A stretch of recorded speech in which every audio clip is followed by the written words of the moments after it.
Hello, Good morning. how y'all doing?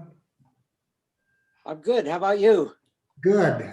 Mayor, we're just waiting for Laura to sign on. She's having some trouble with her computer over there, so she's working on it right now. Okay. How you been? I've been good. How about yourself? You're doing okay. Good. I haven't appeared before you, so I'm good. Yeah,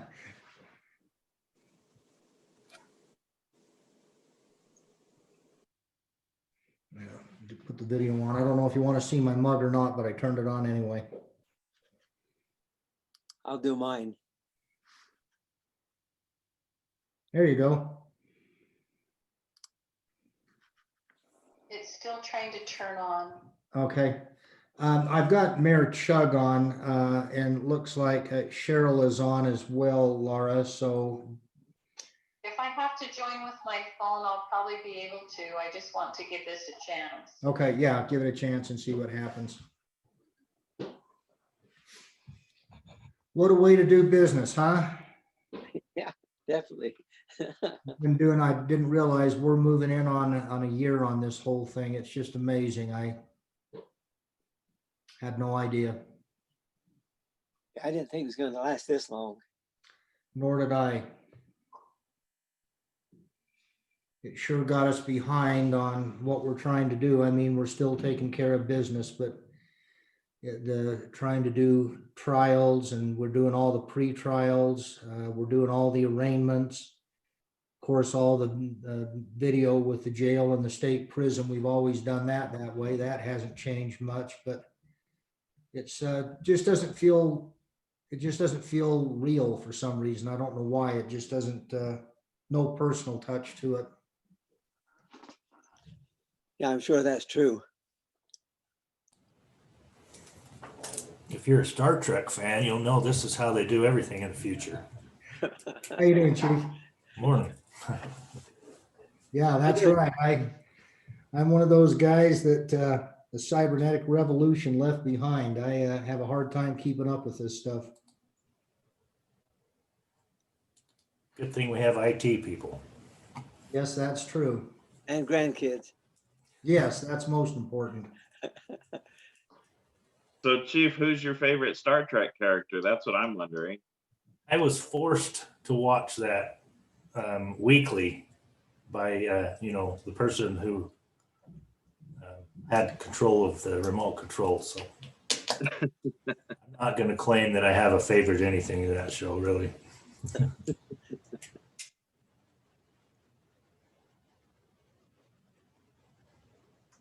So the mayor should be here in just a minute. Then I know Bill said he was going to be late, but he will be here. Looks like you have a new office, John. Yeah, this is my basement.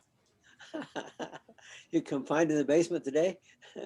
Yeah, I've been here we had a few employees at the city get COVID, and so we just sent everyone home about a month ago and just said, don't come back until we tell you. So I'm one of those that's stuck in the basement wishing that it would just get over so I could be back in the light. Yeah.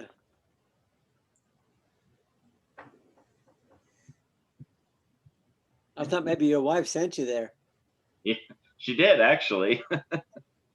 I was in the kitchen at the table where it's warmer and brighter, and she told me that wasn't going to work. In fact, she set the table up before she let me know where I was moving to. So here I am. Okay. Every now and then, one of the dogs will go down the stairs in the background. So I've had some pretty interesting conversations with people what I've been doing arraignments and pre-trials that didn't know their video or their audio was on. oh no. Oh. Probably attorneys and defendants, right? Pardon me? Attorneys and defendants? Defendants. John, I was mentioning to Mayor Chug, Laura's having a hard time getting signed on. I think I just made it onto there you your go. laptop. Okay. So it's- that's why it says judge, because I'm on your laptop. All right, good. You look like a judge.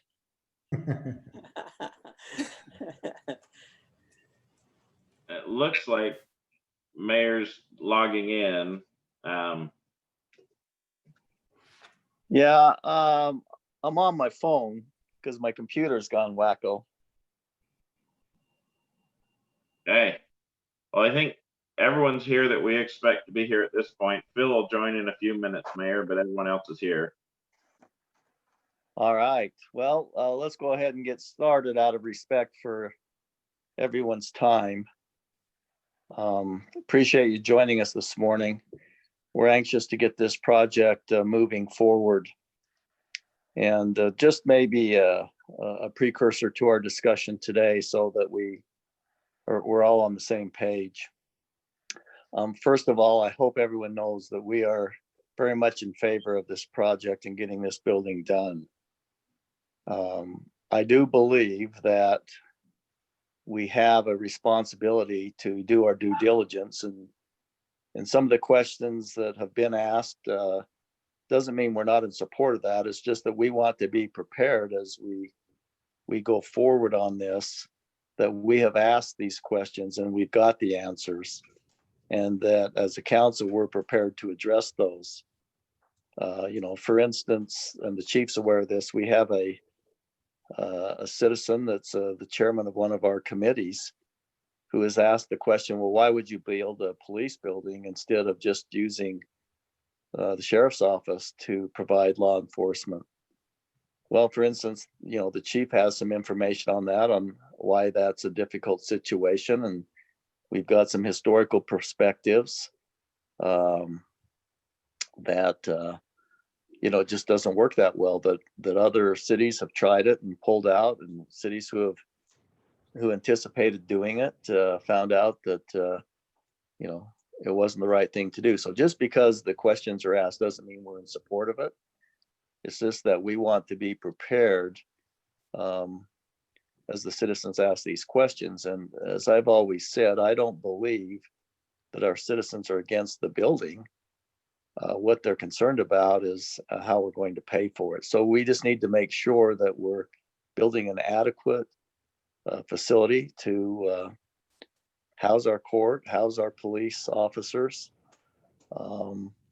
and making sure we're answering the questions. For instance, Phil and myself went out to the Kaysville Police Department new building. Phil wanted to show Representative Wilcox the differences in facilities. And as we asked certain questions out there, we found out there's things in their building they're not using and probably wouldn't do again if they build it. And I think those are probably the type of questions we need to make sure we have the answers to as we move forward. So just wanted to give that kind of bit of a preamble to our discussion this morning, that we're just trying to gather support for what we're trying to do. And we appreciate everyone's willingness to help us do that. So with that, John, I think we have Judge Lambert with us this morning, and Laura.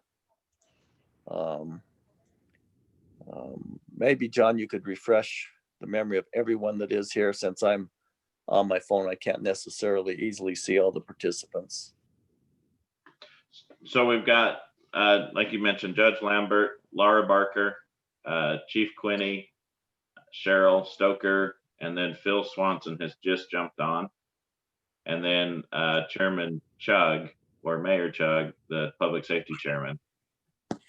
So We could call him Chairman Mayor, if you'd like. Okay. Mayor, you want to give a few comments before we get into some of the details? I was just thinking about it the other day, since we met the other day, in regard to, we're looking at 30 to 50 years out, and sometimes that's kind of a costly provision of this project, and the fact that we need to move out that far. we've asked, about the big assembly room, the courtroom and that type of thing, and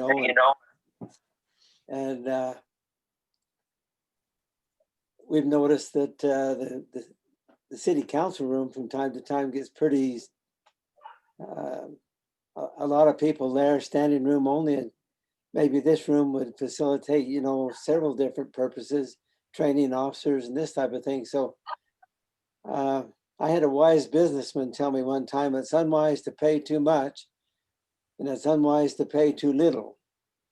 If you pay too much, you lose a little bit. If you pay too little, you lose it all because it doesn't function the way you want it to function. So keeping that in mind, I look forward to see what we can come up with. All right. Well, thank you for your comments. Yeah, and I think finding that sweet spot, knowing that this has to provide for the city as it grows. We anticipate in the next, 25 years that the city, if on its current pace, will it could double in size. And I've said numerous times that to me, it's not just proportional when the city doubles in size to have the number of officers per thousand we have now, because the more people you put in a city, the more crime you get. So as an example, if the city doubles, I would anticipate that our public safety group would more than double because of the crime rate that we might experience. So I think we have to take all those things into consideration as we look at this and have adequate growth. So thanks, Mayor, for your comments. You're welcome.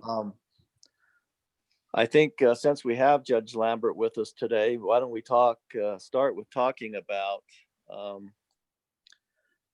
the court. I know as we visited with Representative Wilcox on Friday, Laura gave a very good presentation, a lot of information I hadn't heard before in regards to where we're not in compliance and what the ramifications with our next review could be. So why don't we go ahead and start with Laura and Judge Lambert and see what comments they may have in regards to the building. Mayor, I don't want to bore all of you with a lot of facts and statistics and things like that. Maybe just a little bit of history that I can give you that I think is pertinent and probably relates to what we're trying to do. As you may or may not be aware, I have multiple courts in Weber County. In those courts, some of the cities that are involved with those courts did not have courts or either had courts and wanted to change. And let me just explain that. First of all, there is a small court. It's a class 4 court. It's Uinta City. Uinta City has a reciprocal agreement or interlocal contract with Huntsville City. The reason for that, Huntsville City had contracted with Weber County. Just to stop and kind of explain that a little bit, Huntsville had its own court. And as a result of some litigation that occurred a number of years ago with the Weber County Court that also involved Huntsville Court, as a result of having the same judge as Weber County did, they pulled out of their agreement with Weber County after talking with me and asking if we would be interested in picking up their court. I won't get into the details of it, but there was a lack of confidence with, at that time, the Roy Court. When I talk about the Roy Court, this gets a little complicated again. That litigation I was referring to was a result, once again, of some problems they had that you're probably all aware with, and we don't need to go into it, with the judge in Weber County. The county did not do away with their court, which many people seem to think that's the case. The reason they didn't do away with their court is they're not allowed to do away with their court by statute. Cities can dissolve courts, counties cannot. counties can do reciprocal agreements or interlocal agreements. So as a result of that pending litigation, Weber County decided to shut down their court and contract with Roy City. So for all intent and purposes, the Weber County Justice Court is at the Roy Court. So Uinta City contracted with me, and I had to go through all the recertification criteria, go before the Judicial Council, get approval from the Executive Director to the Judicial Council, as well as the Justice Court Administrator, and make application to pick up Uinta Court and pick up Huntsville Court and place it with Uinta. That was done once again through an interlocal agreement, and that was done a number of years ago. Even though it was complicated, it wasn't terribly complicated because that is a small jurisdiction. As a matter of fact, both of them are. To shift gears and talk about another interlocal agreement that I was responsible for was Marriott Slaterville. Marriott Slaterville never had its own court. They petitioned the Judicial Council to give them a court time after time, and they were denied time after time. The Judicial Council, with the State Court Administrator's Office, decides what cities may or may not get courts. As a matter of fact, it's outlined by statute. So a lot of the same reasons occurred with Marriott Slaterville. They were going out to the Roy Court, and they decided to cede from the Roy Court and come to Washington Terrace. A lot of the same reasons that I mentioned before, and I don't need to get into that. But once again, what I had to do then at that point is once again go through all the recertification criteria, go before the Judicial Council, get approval through the Justice Court Administrator in order to pick that up. That was quite extensive because the corporate limits of Marriott Slaterville are far more extensive than that of Huntsville Court. So I did the recertification criteria. It was approved by the Judicial Council, and that court came to Washington Terrace. So that's the name of those courts: Washington Terrace - Marriott Slaterville, Huntsville, Uinta - Huntsville Court. Those will all have to be approved, as I mentioned, through the Judicial Council. So I've got quite a bit of experience in doing that. Now, something else occurred during that process where about 3 or 4 years ago, maybe it's been longer, I have a time keeping track of time. Chris Allred, the Weber County attorney, and at that time, the Weber County Sheriff, Terry Thompson, came to me and said, "Look, Lambert, you've got Marriott Slaterville, you've got Huntsville, you've got these other courts. What we would like to do is we would like to have you pick up the Weber County Court, and basically reconstitute that as the Weber County Justice Court." So it never died, just went another place. Then they wanted me to pick it up. And I said, I'm happy to do that. It's going to be very extensive based upon my experience with the Judicial Council. And I don't know how it will go. So Chris assigned Dave Wilson. Many of you probably know Dave. He's with the Civil Division with Weber County Attorney's Office. Chris assigned him to help me doing that because, once again, this is now a large court and there's a lot of recertification criteria. We started putting that together, and the concept is to have an east and west division. The boundaries were outlined. I won't get into all of that, but the easternmost part, which would have been Huntsville, the Dam, the Beaches, Monte Cristo, the Highlands, Trappers Loop, all of that would have gone to the Uinta Justice Court. Anything west of Harrison Boulevard would have gone to Washington Terrace. So it would have been, if you're ready for this one, Washington Terrace, Marriott Slaterville, Weber County, West Precinct. We worked literally for, I think, 2 years, maybe a year and a half on the recertification criteria. Dave had multiple meetings with Jim Peters, the state court administrator for the justice court with the judicial council, those representatives, everything seemed to be going fine. It seemed to be, there was not a lot of kickback from Roy until the later stages when they realized the impact that that may have on their court. And at any rate, after about 2 years, Chris got really angry.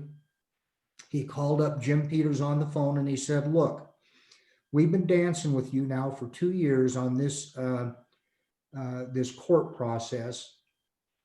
I'm not going to have my attorneys keep working on it until you make a determination whether or not you are going to support or not support it.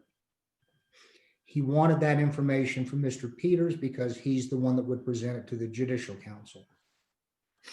At that time, Jim said, I can't sort out in my mind how you can have an East precinct and a West precinct. He felt like it was going to break up continuity, a lot of different things. And he says, I've got to tell you, we're not going to support it. After having been involved for 2 years, having an attorney signed to do this for 2 years, and I can tell you that the work on it was extensive because I worked with Dave on it. I haven't seen Chris Allred mad twice in my life, and he was very, very angry over that. So that whole process was just botched. So it is the judicial council, it is the state court administrator's office that makes a determination whether or not, first of all, a court can cede from where they're at and certainly reestablish another court. So that's a little bit of background on the interlocal agreement part. I don't know if that generates some questions that you might have. I don't want to just sit here and go on and on, but that's a little bit of background I thought probably would be pertinent for you. And by the way, if any of you have any input on whether or not you want to do away with your own police department and contract with the sheriff's office, I can give you, when we're not on record, my opinion on that. Don't ever get rid of your police department.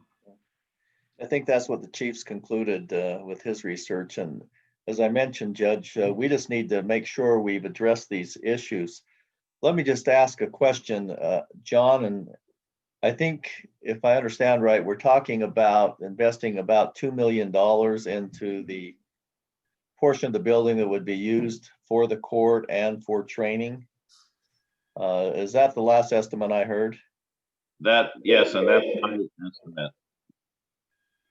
So Judge, it sounds like the situation of having a regional court has already been addressed, reasons that it didn't happen. Can you give us some insight with that type of investment, how we're now going to make our court, not that that's the main objective, but how will we make our court profitable? Is there a way ultimately that you see that, for instance, I don't know why Marriott Slaterville would go out to Washington Terrace when we're closer. Is there a chance that we could expand, our court? How do you see the future of that with making a $2 million investment? How do we now justify that to our citizens? Mayor, I think first of all, as you talk about interlocal agreement, regionalization, those kinds of things, that's something that the state court administrator's office has looked at. However, they haven't looked at it as being something that's operated by a municipality. They've looked at it as something that would be state operated courts. I'll try to be as polite as I can when I say this, but if you'll all kind of picture a pie chart, and on that pie chart, you will have a little sliver, and that sliver will be the district court. Draw another sliver, that will be the appellate court. Draw another sliver, that will be the juvenile court, and draw another sliver, and that will be the Court of Appeals. The rest of that entire pie that takes up about 80% of it is the justice courts in the state of Utah. I don't know if you all are aware or not, but the justice courts are called the workhorse of the court system. For any person that appears before a judge in the state of Utah, 70+% will appear before a justice court. So we are the high volume courts in the state. When you start talking about interlocal agreements, and I touched on it briefly, interlocal agreements are something that can be done if there's consensus with all parties. And it's a whole lot easier if they're a smaller court going to a larger court. North Ogden is a class 2 court. The next step is full-time. That's based upon our filings as determined by the court administrator's office. We've been a solid class 2 court for years now. I can't imagine any court around that would say, hey, we want to pick up your court, and this is the reason why. In order to do that, there's certain things that you have to meet. Number one is that you have to say, and this is all in the recertification criteria that I'd be happy to provide you or have Laura provide you, you have to say how you're going to do it. And it's a line item. It's about 20, as I should remember by heart, 25 or 28 pages that you have to go through line by line and justify it. One of which is you have to say, who's going to prosecute your cases? In the example of the 2 courts that I did interlocal agreements with, it was easy. We said, Uinta will assume the responsibility. Brandon Miles and Chris Allred will prosecute because it's a small number. In the case of Washington Terrace taking over Marriott Slaterville, Chris Allred said, not a problem, I'll take it. And so he provided the prosecution for that. There was discussion about having what we're going to do with clerks. You have to say, okay, what are you going to do with the clerk situation? With Marriott Slaterville, they wanted to take Becky, their court clerk, and have her just come to my court during court sessions and be the court clerk.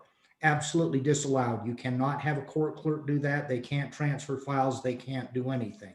So that is disallowed. They won't allow a clerk to go to another jurisdiction and act it. She has to be in the physical area. So it means contracting with the prosecutor if we were to go to another court, because one prosecutor would not be able to handle the cases they're already handling, plus North Ogden City. It would require the addition of other court clerks, because right now our reclassification criteria calls for 1 plus 2 part-time or 2 full-time. We decided to go 1 part-time or 1 full-time and 2 part-time, which we have now. Then there would be the issue with the judge on, I don't know, I guess there's judges out there that are maybe more free with their time than I am, but you couldn't take North Ogden into another jurisdiction and just absorb it and say, we're just going to go ahead and hold court and take care of those people at the same time. As a matter of Roy City Court, when it took over Weber County, had to break up all those different subdivisions or municipalities like West Haven, I can't remember all the cities that are out there, but Hooper, all of those, and have them on separate days. So those are some issues that cause a problem with that. Now, with reference to growth, Mayor, there are some things that are being considered for the first time in a long time. One of which is, and I'll start with some that are least important, but still important. When I started out with the justice courts, we did small claims, and I think we started out about $300. They're now at $11,000, and there's a push by, Laura, is it 11,000 or is it 13,000? I believe it's 11,000 right now, but each year there's about a $2,000 push and trying to get to 20,000. Yeah, that was the last, thank you. That was the last representation at our judicial conference, that they would like to get to the $20,000 amount on small claims. You know, it doesn't sound like a lot, but I guarantee, to me, that's a lot of money. And those hearings get more and more involved. John can certainly tell you about that. Small claims or civil hearings can be and get as much as complicated as any criminal case you'll ever hear. There is also discussion by the Judicial Council through the Bail Commission, that's no longer called the Bail Commission, it's called the Fine Schedule Commission, or whatever they're called.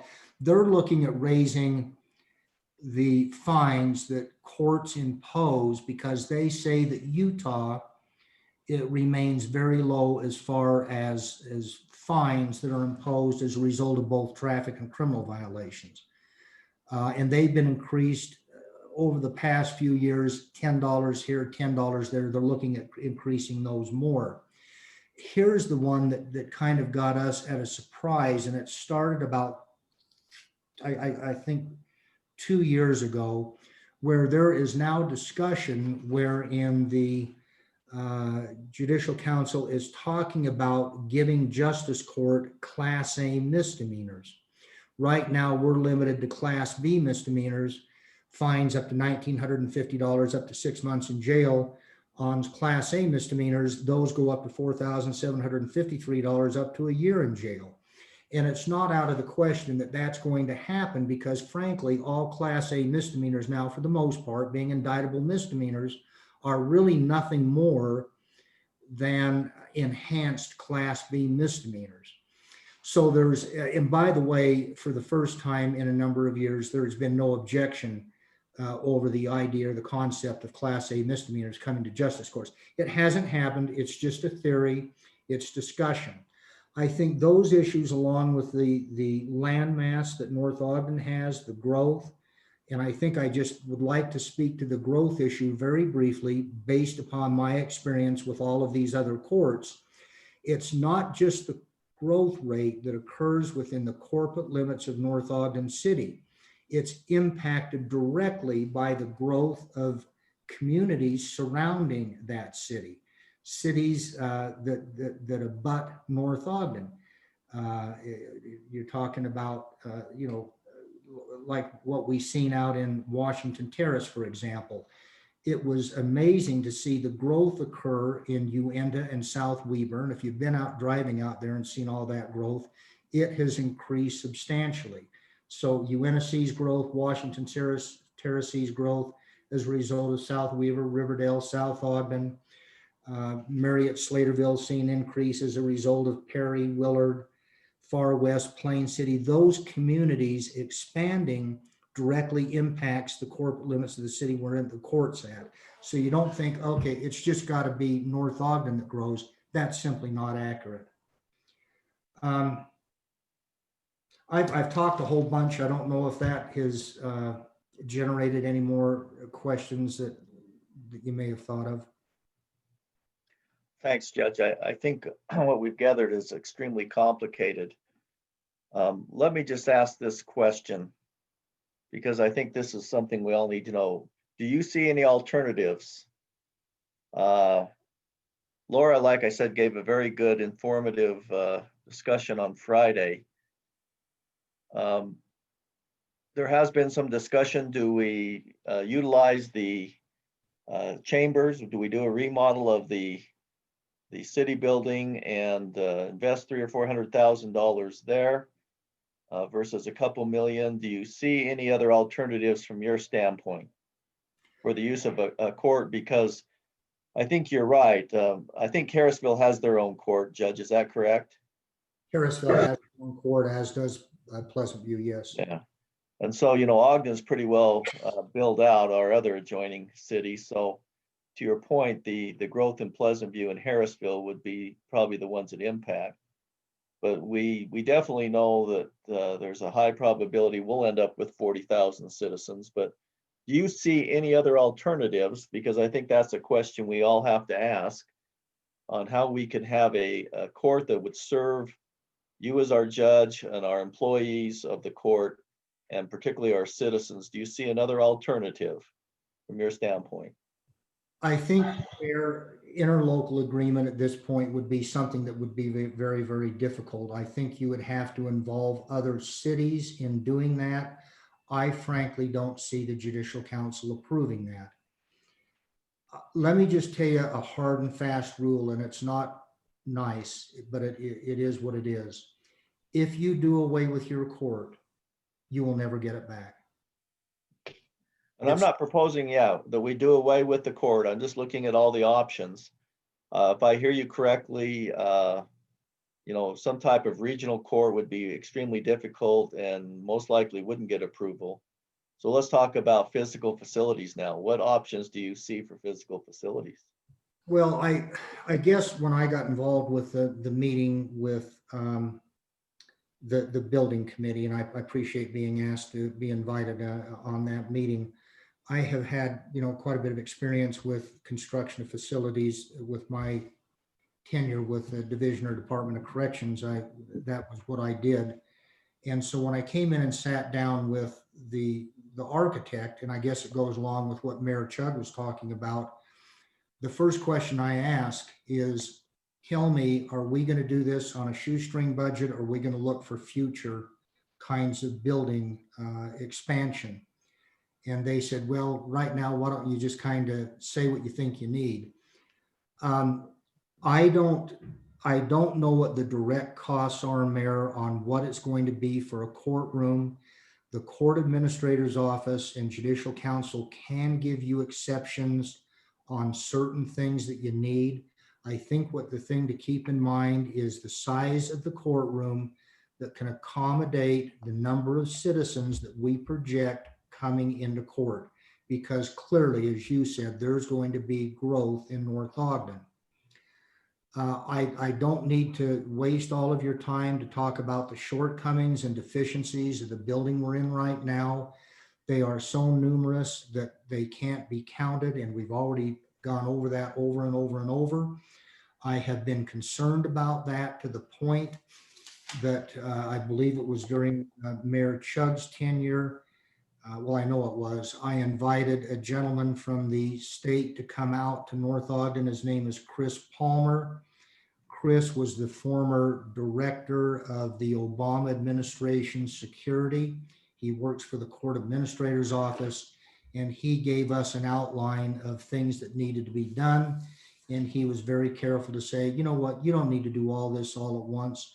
Do it as you can. We understand that there are limitations as a result of budget. The only other thing, Mayor, I can say to address the issue of this regionalization concept is one that none of us want to hear. If that regionalization does take place at some point, and there has been talk about it, and I won't mince any words about it, the discussion has been around circuit courts. Circuit courts were a very popular court system 30 years ago. I was a part of that when I was with the Department of Corrections. The circuit court, for all intent and purposes, were justice courts. They handled Class B misdemeanors. The only difference in the circuit courts then and now is back then, they conducted preliminary hearings on felonies. What's interesting about that is I have been certified to do preliminary hearings on felonies now for about 18 years. Justice courts are doing preliminary hearings in rural parts of the state. So there has been some discussion by the Judicial Council, once again, to get back to this issue of justice courts. It has been fought by a number of people who don't want to see that because, frankly, it would do away with the justice court system and make the justice courts circuit courts, and those courts would be state operated courts. So that means if the cities did get any money, it would be the same as an interlocal agreement. You would get pennies on the dollar. Instead of getting revenue from traffic and criminal violations, that would go to the state and they would throw you a bone here and there, and that would be the extent of it. What do you assess the probability of that happening, Judge, with circuit courts? I have heard that discussion for years, probably as long as I've been involved in the justice court system, and it's been thought. John might have a better feeling through the League of Cities and Towns. John, I don't know if you've heard discussion about that as well as myself. It hasn't been, there hasn't been a lot of discussion about it that I've heard, you know, in my interactions with the LPC at the Legislative Policy Committee at the League.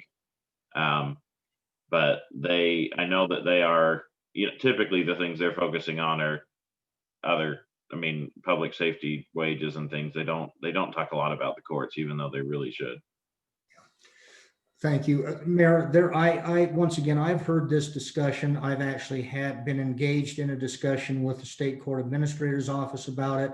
And the reason he had a discussion with me, he said, you know, Lambert, you've got multiple courts. You've got 5 courts, 7 cities. For all intent and purposes, those are regional courts. Those are the kinds of things that might be involved in circuit courts. And you seem to be managing that. But once again, that's very limited in his scope of what's going on. That would take full-time judges. There's a lot of belief by most people that these courts, the justice courts, are run very efficiently. And once again, the entire concept is justice courts are the courts of people. They should be local and people should have access to them. And that is, by the way, one of the number one aims of the Judicial Council and the Court Administrator's Office is having local courts that the people can access. So I don't know that that's going to happen. I don't know if it's even going to happen, and it certainly isn't going to happen anytime soon, but there has been discussion of that. And I thought, in all fairness, I need to mention that to you. Thank you. Thank you. Other committee members, do you have any questions for Laura or Judge Lambert? Can I just add something, Mayor, that I think is relevant to your question? Yeah. Court or no court, I think there's a need with the new facility to have space dedicated to department and regional trainings, department and regional meetings, and city meetings and trainings. So that space, I think, is going to hopefully be implemented into the facility with or without a court. So based off that space, with some minor additions and adjustments, would be meant to serve as probably the courtroom first, and then those other things second. So I think that space is going to exist already to some extent. And what I've got here on just on that needs assessment is that space is 14% of what has been proposed in the needs assessment. I'll take the court out of that, and I don't think you're going to lose a whole lot of that square footage. You know, and Phil's on with us, but you know, it's a nice thing to have, but I don't think we found that it's overly used. It was used in Kaysville when they were redoing their city offices. I think they mentioned, Phil, they'd had a couple of national trainings in there, but I didn't get the sensation that the room was overly used a lot. So I think you've got the same issue there. You've got, you know, once again, there's the necessity, as Judge Lambert has pointed out, of having court. What do we have? Court once a week when pandemic's not in? Yeah, we hold court once a week, actually in court settings. That's the time that I'm there doing the court, but obviously there's a lot of other things. Oh yeah, Laura and her team are taking the other things and working on it every day. So. And small claims are held 1 to 2 times a month in addition to that. Mayor, there is one other thing that I didn't answer your question on. You were talking about fiscal issues and those kinds of things. There are ways that I have been able to assist the courts with some fiscal issues. I'm not talking about revenue. I'm just talking about other kinds of things. There is a surcharge fund which is available through grants, and I, along with Laura, have written a number of different grants that have funded some things. And it's dating a little bit going back, but nonetheless, it's important to realize that those grants that we prepared funded things like a camera system that was outside the building, inside the building, a recording system that recorded activities that go on inside the building, not on the outside, but on the inside. Those monies funded the magnetometer that people come through for security issues, the magnetometer wand that goes along with that. It funded a laptop computer that Laura is currently using right now. And it also funded the television screen that's in the building right now that we do our conferencing on when I meet with inmates from the jail and with the state prison. We're able to show those up on the board. Okay, good. And I'm sure some of those will still be available. There's no doubt that our current facility is not only inadequate in serving the public, but as I've said, the issue in my mind is safety.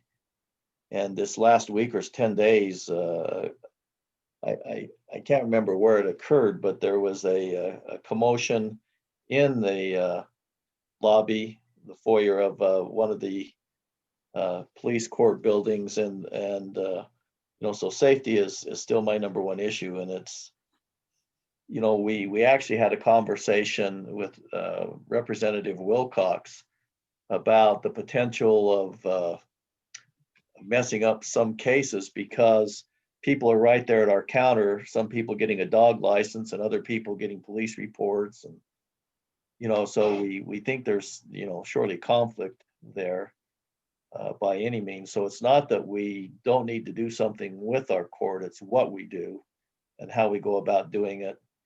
And your comment, one thing we're finding here is the people of North Ogden want to have a champagne party on a root beer budget.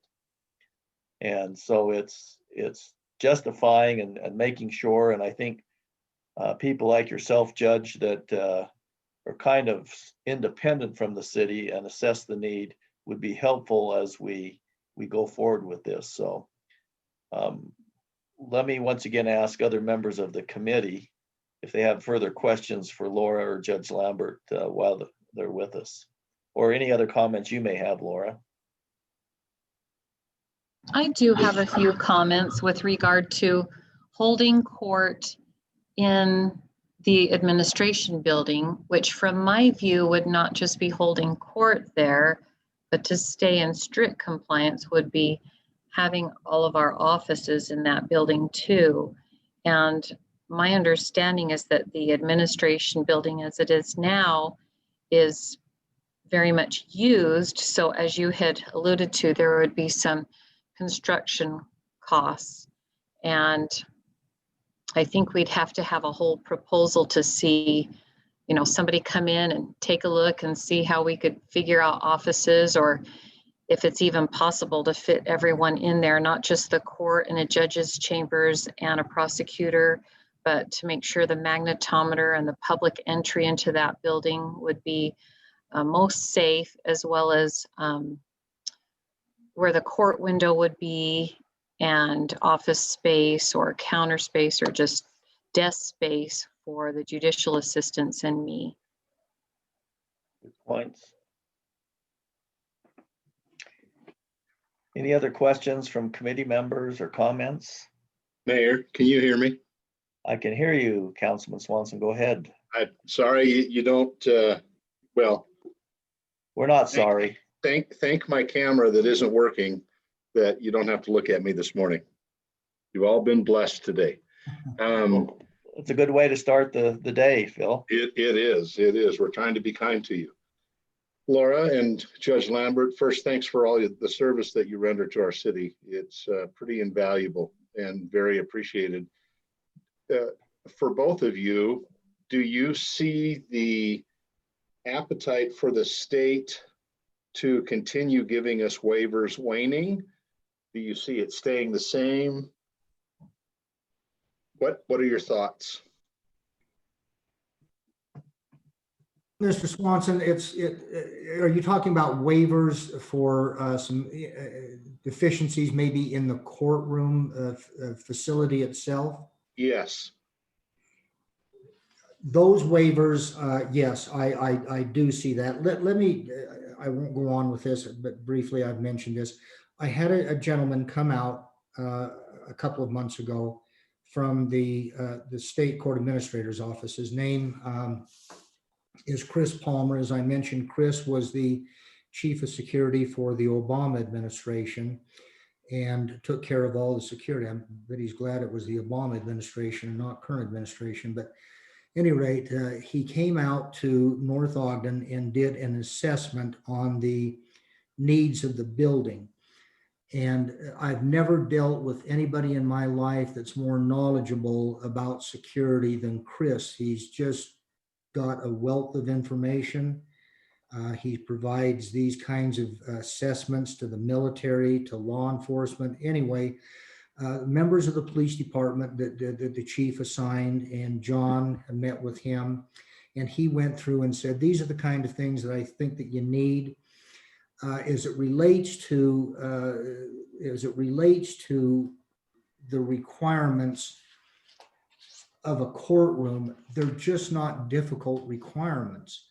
And he is willing to come out and meet and go over all these recertification criterias and show you how they can be done inexpensively. He can show you ones that are important, not important, ones that he'll provide waivers for.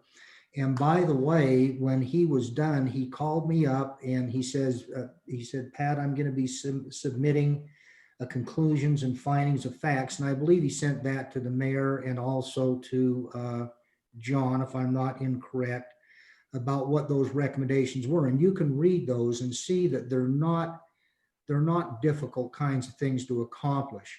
Not only was he willing to do that, he was also willing to come back and provide security training to all the court staff. And he said, based upon the physical facilities at North Ogden City, he would be happy to come over and meet with the North Ogden City Council and that building over there and go through some security measures, make recommendations to them, and also do security training.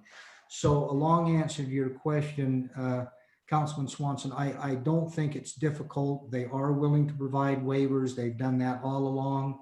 They'll continue to do that. These things are just not that hard to accomplish. Thank you, Judge Lambert. Laura, anything that you would like to add?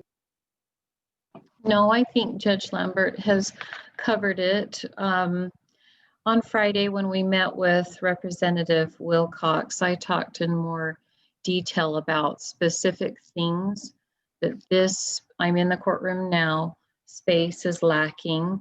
And if you want me to go through that again, I can. But when Chris Palmer was here, we did mention to him that a new building was hopefully forthcoming. And I know I personally wanted to make it sound like all would be solved then. So please don't shut us down now. He was very professional, but I don't think it's too much to say that he was shocked at some of the security deficiencies. Your Honor, would you agree with that? He was a little shocked. Well, yeah, once again, let me just emphasize, I don't think there's any question that we've got major deficiencies, not only in the court, but in our public safety. Once again, what we need to do as a council is to make sure we evidence to the citizens that we've asked all the questions and we've done our due diligence. And to me, the focus, and I've indicated this numerous times, is on the safety of our citizens and our employees. And anybody that has enough interest to come and look at that building can see we've got a major problem. I just want to emphasize the fact that we're just asking these questions to make sure that we've looked at it, at everything. For instance, when we were out at the public safety building in Kaysville, and Phil, correct me if I'm wrong, but they have 2 holding cells. They don't use them. And the reason they don't use them is because the chief has made the decision that the risk is too high to do that. So they take them immediately down to the Davis County Sheriff. Right. Those are the type of things we need to make sure we're asking is, what's the use, what's the purpose? But once again, I just want to emphasize, we have significant, and you did a fantastic job, Laura, on Friday. And I would suggest that you bullet point those situations. And I would like to get, whether it's a video or whatever from Judge Lambert on this very issue, very short and concise, that we can use as we go forward with our citizens, with the concentration on safety and service to our citizens. So once again, as we started in the meeting, I just want to make sure we're not asking these questions because we don't believe it's, and I don't think the issue is going to be the building. It's justifying the cost and how we're going to pay for it. So Mayor, Phil, you came my off take- of mute.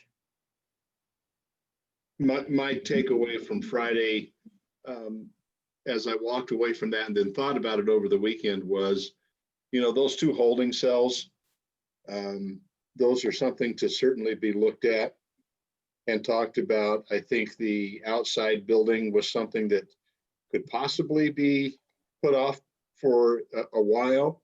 There were several things, but the primary purpose of the building and the court and those kinds of things, I thought were even more solidified in my mind as things that we have to do, that we've just got to do. There are little tweaks here and there that we can do, but the court in particular, Laura, with your going through your explanation again, it's pretty eye-opening. The risks that are being taken by court personnel, by Judge Lambert, and all those who participate in those courts. And we need to do something about that. Hey, Phil, remind me, we didn't talk a lot about the court.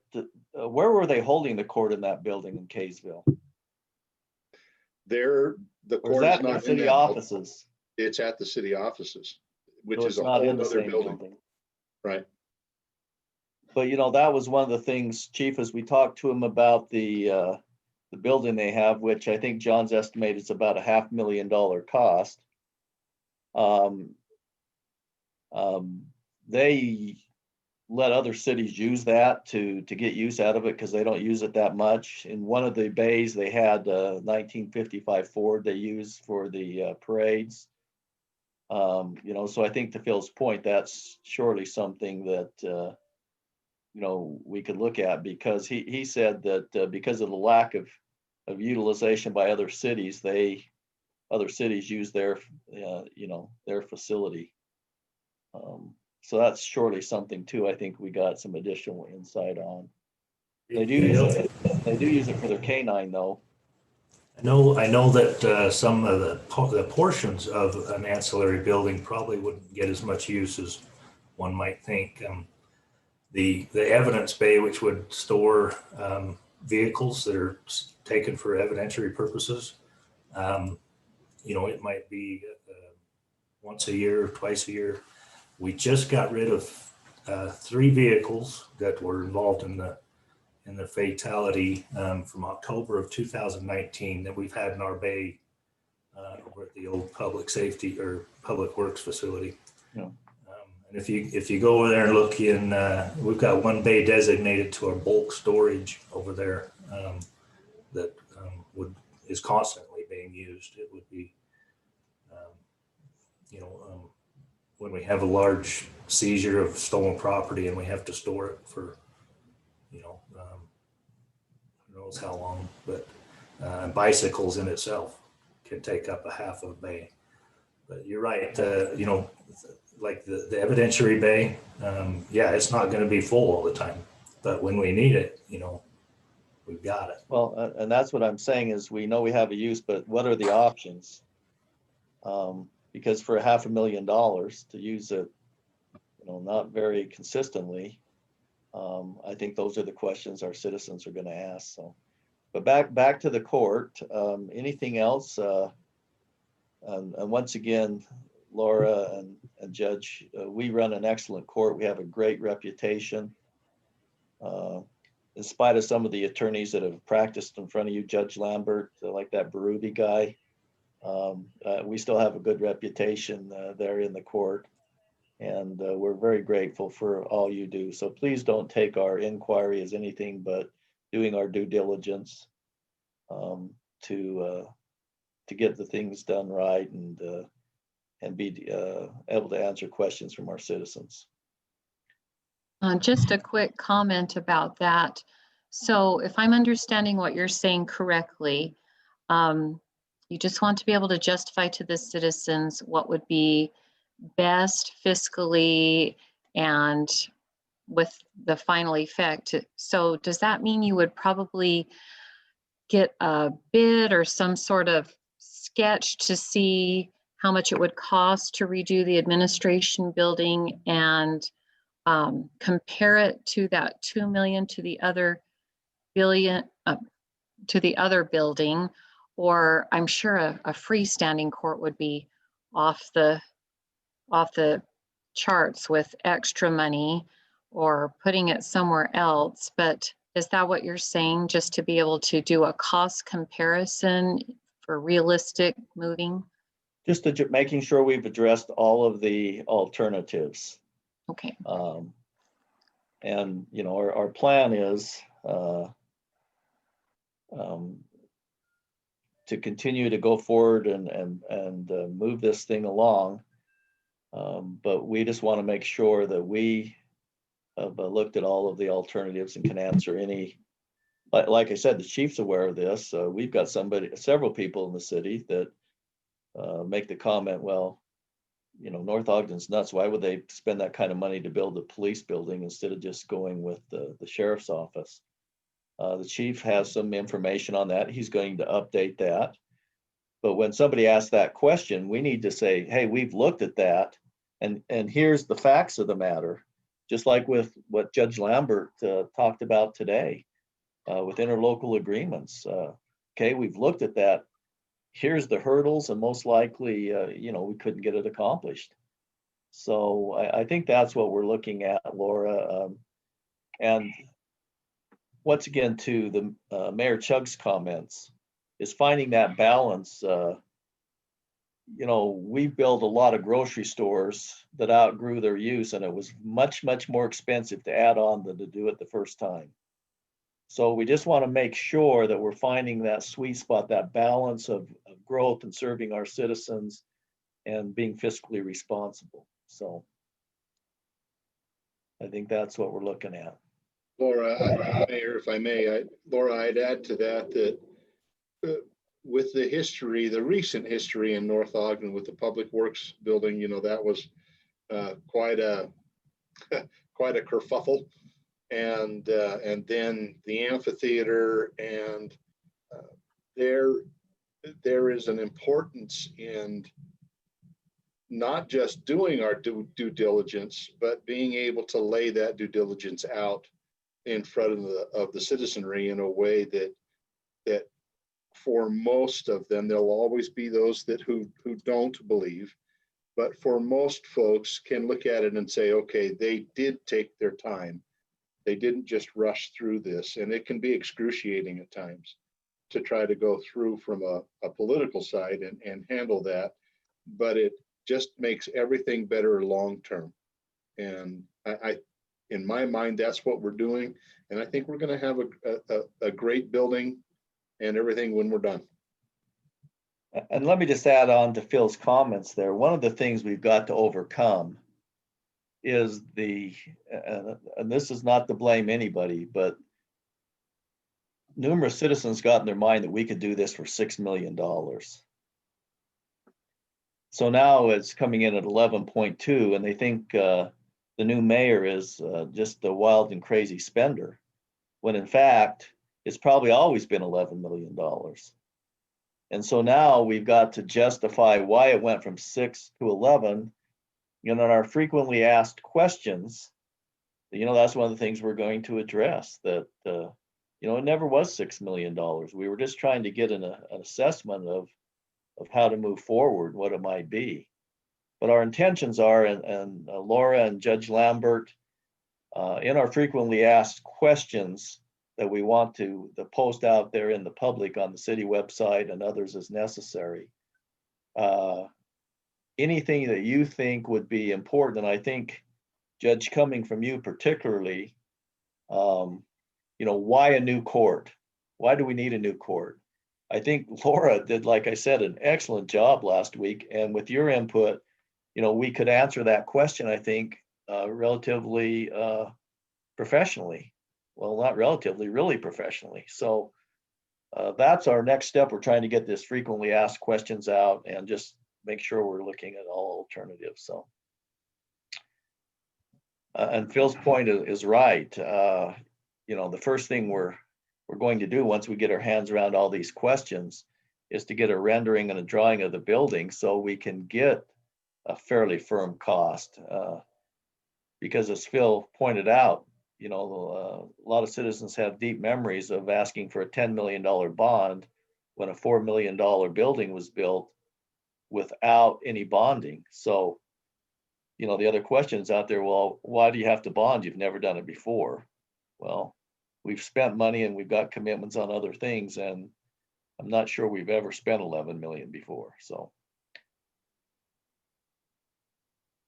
Judge, anything else you have? We know you're a busy man, and we don't want to take away from your time, but we want to make sure you've had adequate time to address how you think you can help us move forward with this building. Mayor, anything I can do to help, I'm more than happy to do so.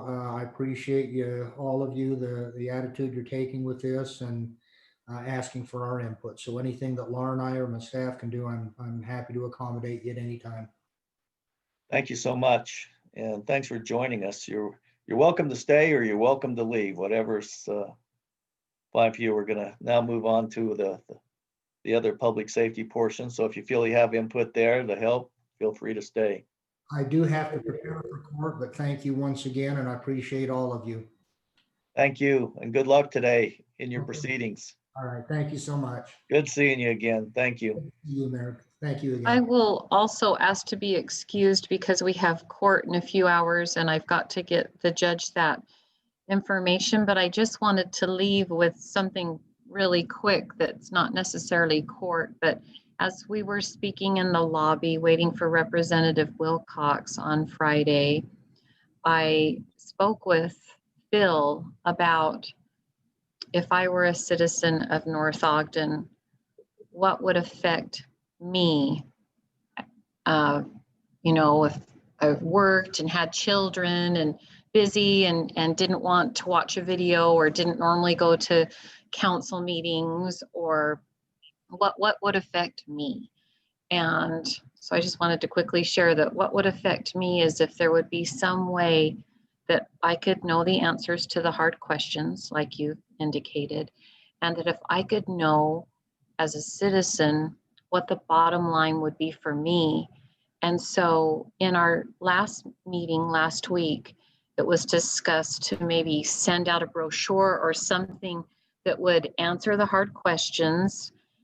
But, you know, during election time, I received so many of those postcard things about like those long postcard size over and over every day. And being busy, I would glance at them because I thought I already had my mind made up, and I would quickly read them.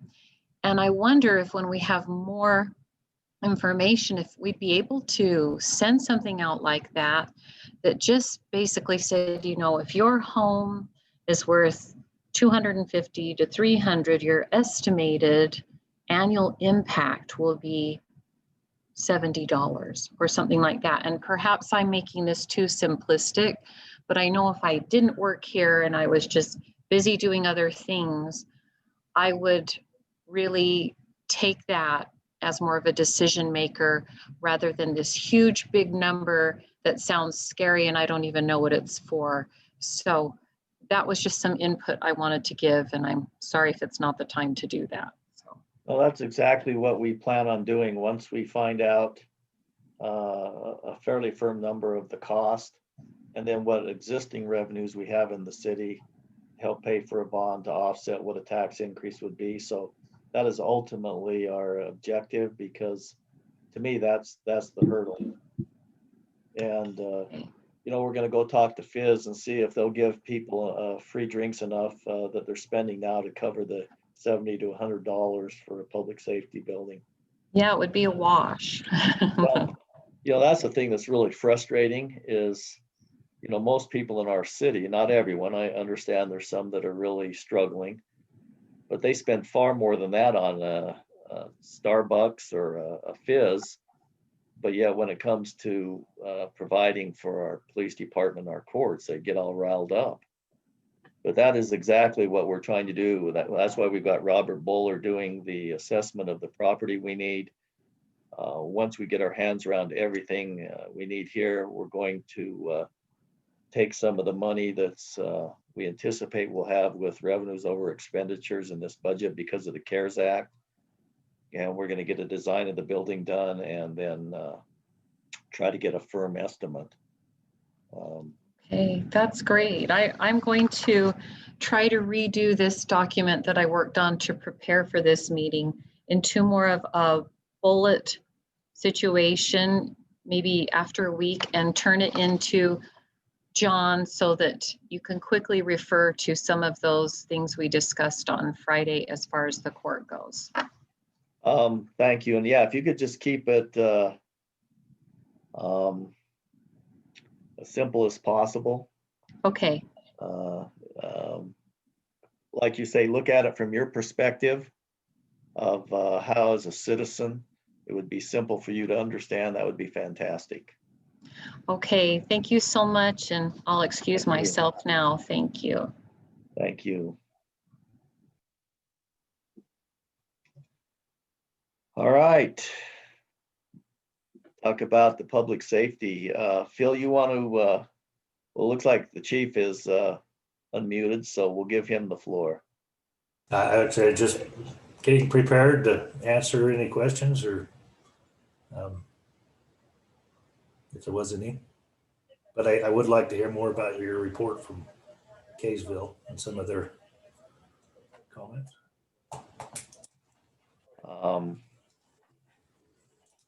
Phil, you want to go ahead first? Sure. Chief and committee members, as we toured it, let me back up just a little bit. I found it very helpful to go through that building a second time. We went through it the first time, and you're kind of overpowered by what a wonderful building it is. And it's the stark contrast between what we have, Chief, and what they have built can really take you back a little bit. And I found that on the first time through, I was overwhelmed is the right word, with all that was there and the stark deficiencies that we have in our building, that I wasn't really able to process in the way that I now can what we need and what we don't need, what might be something that we can take off the table. When Lieutenant McKinnon mentioned that the holding cells, that it's a very rare, if ever, time that they use those things because of the liability aspects that are coming with holding. You know, if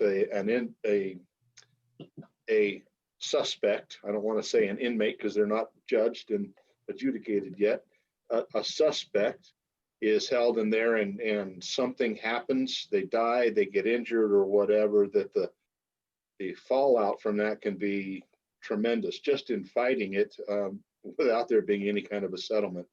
So something that we sit down and we look at. Mayor, you mentioned the multi-purpose room that when we first went through was being used by the city staff because they were building their new administration building. And with that room empty, it gave me the opportunity to envision what the room could be used for, to ask the question, is this room really necessary? Is it necessary at this size? Could it be reduced? Could this, instead of this room, could it be a courtroom? Or something like the Tooele when we went through there with the sliding doors, the bifurcating doors that they had. That would allow you to seal off the secure portion of the court and then use the I don't know what you call it, John, the back part of the court where the public sits. But the gallery. Would it be the gallery? Okay. So the gallery could be used for some cross-training purposes, Chief, for meetings of that sort. It gave me a great opportunity to just think these things through a little bit more.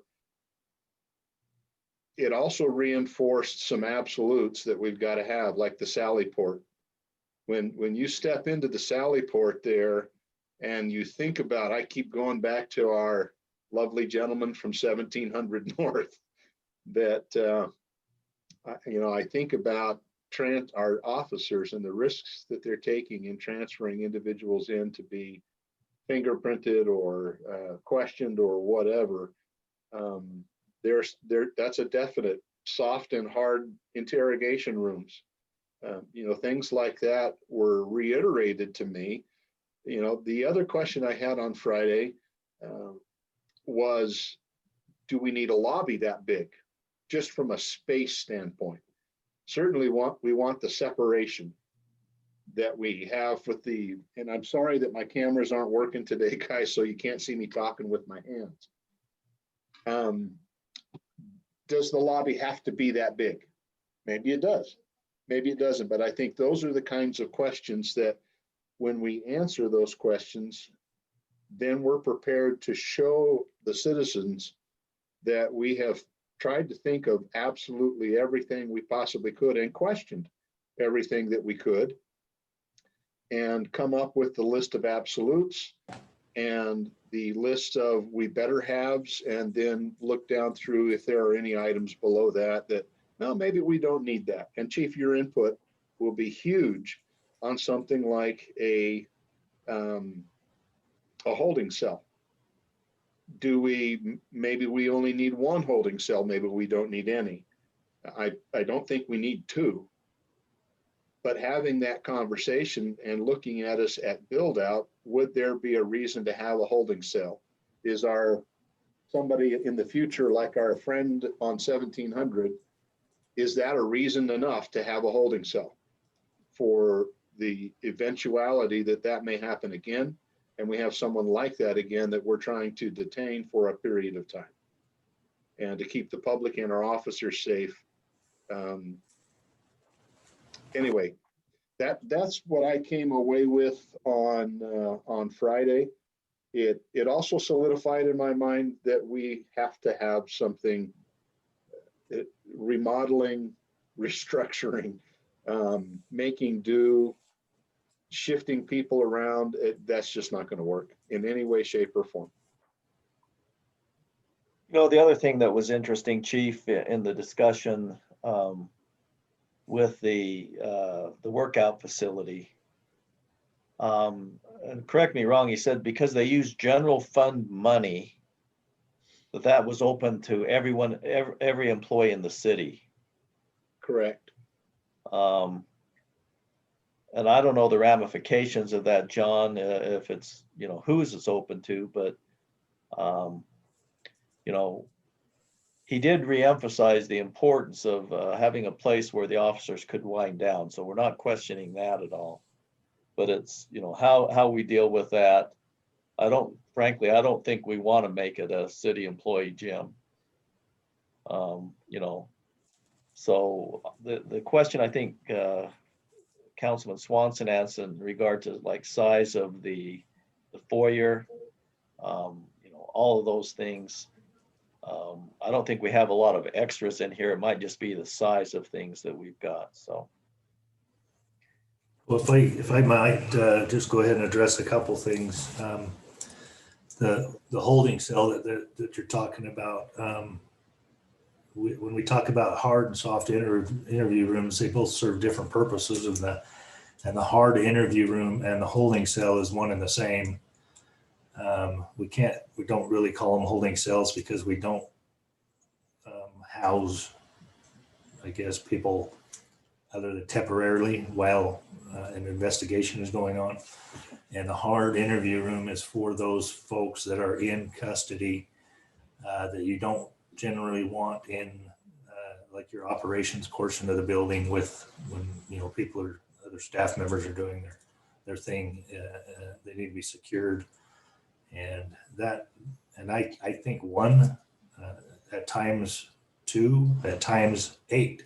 I mean, we've had several detainees in our building at the same time and needed to separate them. But, that's pretty infrequent, but it's pretty frequent that we do at least have one. And, our homicide is probably the prime example of when a hard interview room is absolutely the only option when you're talking about safety for both the staff and the detainee.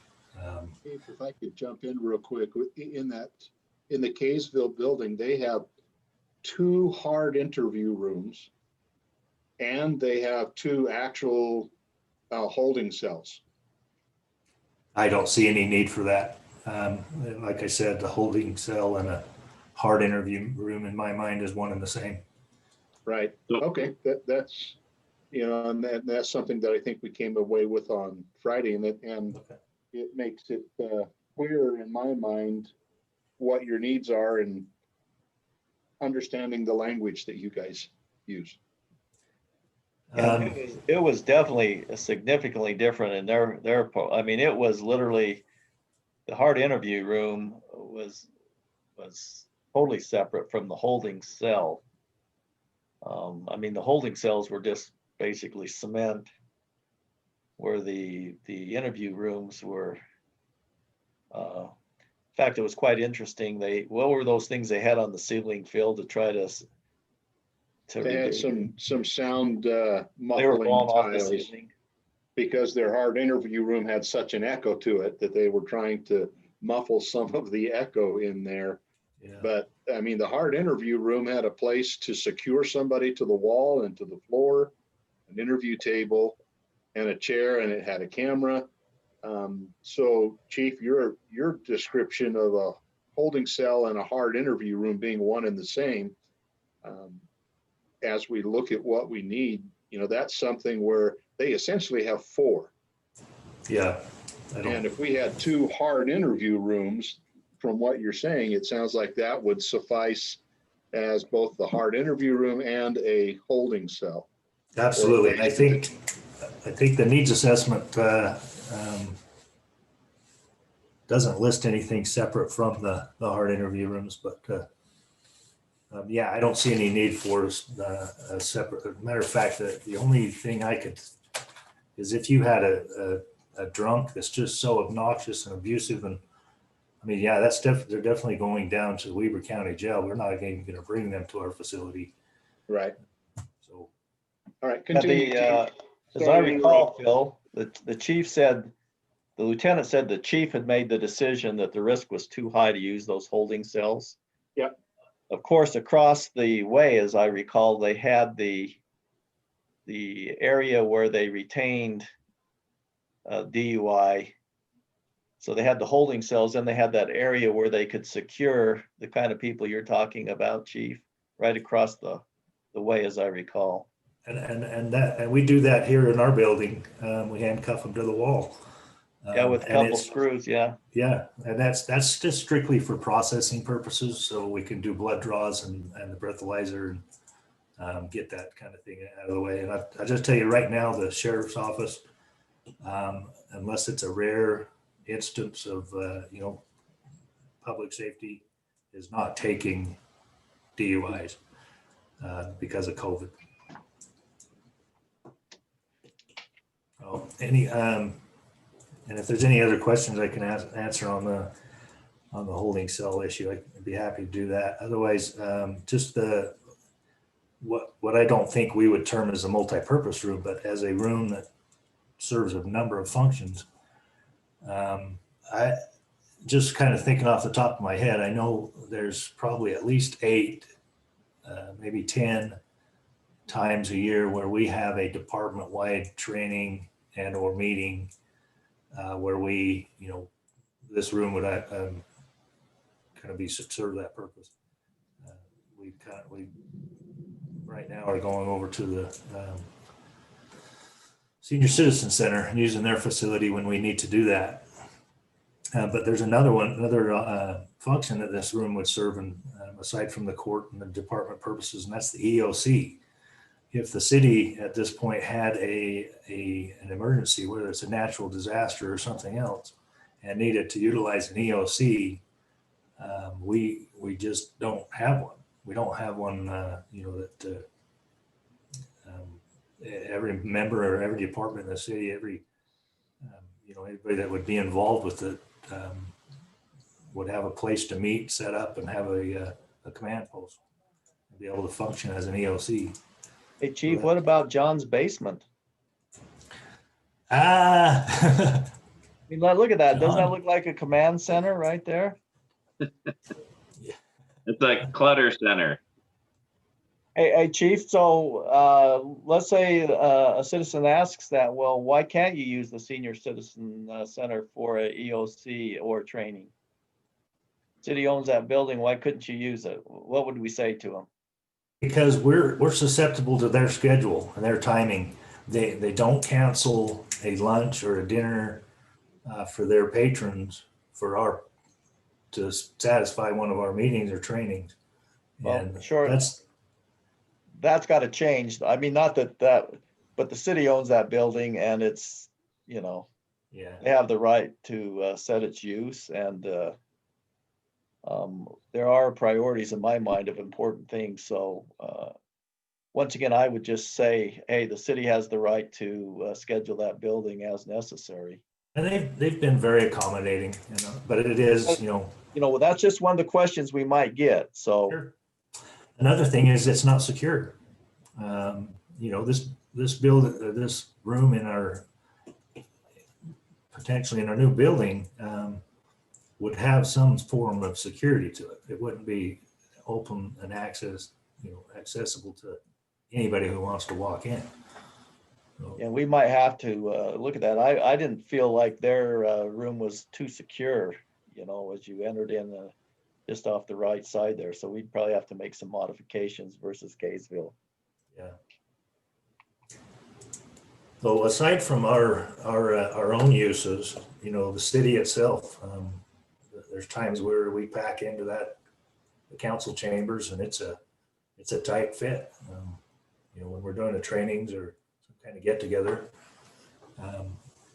and then we have regional meetings that get passed around to different entities to host, and we can never host a regional meeting. I'm talking about the chiefs meeting, the Region 14 training meetings, the ops board meetings, and just the number of other committees that are out there that we just never can participate in hosting because we don't have the facility for it.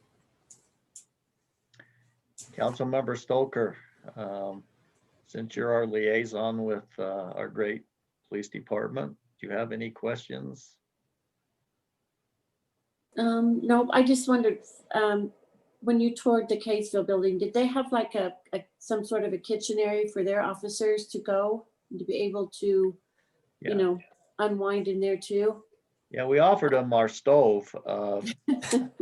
We told them that we'd let them utilize our stove. They actually had a couple. They had one right off the training room that the chief is talking about, kind of a kitchenette. But back in the secure part, they did have a nice facility, break room, and I wasn't that impressed with them because they didn't have a 1920s microwave or stove or cooker oven, but other than that, it was pretty nice. Wouldn't you say, Councilman Swanson, that they had, was it 3 actually? They had that kitchenette off the training room. And it seems like they had 2 others. There was the kitchenette off the training room. There is one that the general employees, can use. And then there was one in the back that struck me as being for the officers only. The sworn officers. Staff had, there's a small one off of that front room through the ballistic glass there. There was one in the back there, a small one, but the main one was for the officers. And it was back where they come in right off of where they park in their secured parking lot. There's a double entry door there, a door with a no man's land, and then another door. They come through that, and then right off to the left is a very nice break room. Had a couple of soda vending machines and had a modern microwave and a very nice new stove and all kinds of fun things, Chief. It just wasn't antique like ours. About nostalgia. I really liked the fact Yeah, that it was windowed. that's the term. And and it was much more homey with those windows and the view to the mountains. where the officers could sit there and enjoy a meal and relax and have a decent view and not be in a, some kind of a cage. You know, it was, Phil asked a question, that wasn't bulletproof glass either. But one thing that, I've always been big on and that I think is really important is the secure parking lot. I just think our officers right now are like sitting ducks if somebody wanted to be really evil. And so their secure parking lot, although I don't think they kept the gate open most of the time. So it would seem like to me, we'd want to make sure the gate's closed at the appropriate times. But what other questions, Mayor Chug, have you got anything else you've thought of, or? I was just thinking your comment regarding the Senior Citizen Center. Yeah, in this day and age, or right now, maybe that works, but we're still looking out the 30 to 50 years, and I think we need to build a facility that accommodates that purpose. John, what questions do you have or comments? So I think one of the things we're going to have to answer is why all now? For example, let's say we do need I think we all agree we need a place to store large vehicles, but we're currently getting by with what we've got. So do we take some of these in pieces as we go along? That's probably the biggest question that I think we can answer right now, or ask. And then tied with that, I think it's also going to be very helpful. And I know, Chief, this probably ties into some of those that we've already answered, but maybe the public hasn't heard them. Like, what are we doing to utilize our space as efficiently as we can? And I know, right, the plan is currently, for example, to have the sergeants share an office, which is what we're currently doing right now with our sergeants. But we're utilizing quite a bit of shared space, if I remember correctly. And then I think my, kind of my response to that would be, we utilize our space, what space we have, very well and 100% completely. Our issue is the things that we don't have, the space that we don't have. If I go through and the proposed square footage, 50% of what is being proposed is space that we don't have. And that's the extra interview room, the larger lobby, that's some of those other things. And only, I think go ahead, Chief. Go ahead. And 35% of the proposed square foot could be equated to the space that we already have. I don't need a bigger office. The LTs don't need a bigger office. The sergeants doubling up, they could use a little bit more room. Just some of the space that we already have is sufficient when you're just talking about space. One of the, John and I would answer that question. If it's in the main building, it would be much more expensive to do that later. And we're just kicking the can down the road. On the outbuilding, that may make sense because it's a separate situation. But when you start adding on to an existing building, it is, it's extremely expensive. And so it might be the short-term answer to reduce costs, but all it's doing is adding a burden onto the city later. But on the outtake building, that may be something we can do for a period of time, and it sends the message that we are,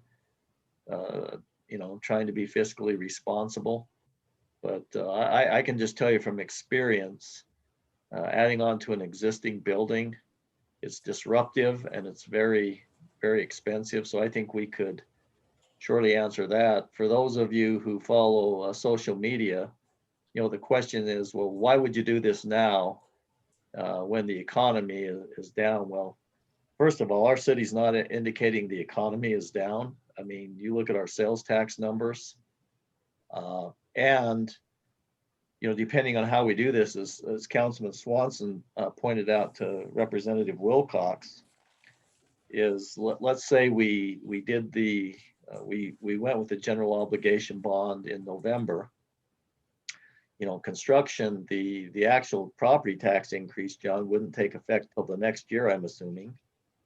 So, if the economy hasn't recovered by then, we got a bigger problem than what we're dealing with now. So to me, timing is another frequently asked question that we need to, address, is when the construction would be, taking place, when the tax increase, if any, would be effective, but the fixed income thing is, I can answer that now. I'm on a fixed income. I'm retired, but I'm willing to pay my share. Mayor Chug said he's willing to double his share, so he's on a fixed income. But I think timing is another issue. The problem is, as I can tell you, is like the Central Weber Sewer District. They're talking about a substantial bond and increase, and so it's just not going to be us increasing taxes as we go forward. But that's my answer on the cutting back the size of the main building. I agree, if we can reduce the size now, we do it, but reducing it now to add on later, it's not a wise financial decision. And in fact, I think we saw that when we saw the Pleasant Grove building, they had all their detectives in a shared space that they could utilize, and work together as a group. But all the desks were full and they had no additional space for those detectives to go when they doubled their community size. And I think that like what you said, Mayor, focusing on the capacity and the space that we can't easily increase would help.